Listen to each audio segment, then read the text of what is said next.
તો અમારે જવાનું છે શોપિંગ કરવા, એ પણ ગટુની. હરી મને કે હાલ આપણે બ્રિજ ચડીને જાય એટલે ટ્રાફિક નહીં હોય, પણ ટ્રાફિક સુરતનું એટલે વાત જવા દો. સુરતમાં ટ્રાફિક ન હોય એવું બને?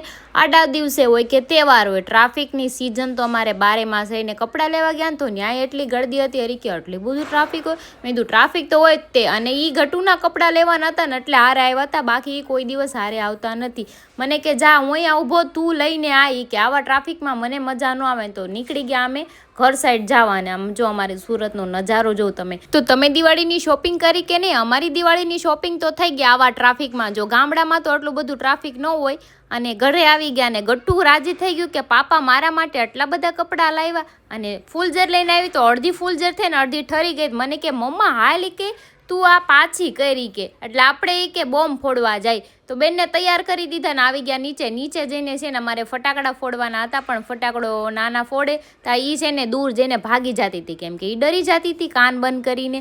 અને વૈયા ગયા બહાર. ને બહાર જાય ને એટલે બેન છે ને સોન પાપડી ખાતું હતું ને કેવું મોઢું કરીને બેઠું. જોઈને આંખ ઉપર બિચારીને વાગી ગયું છે.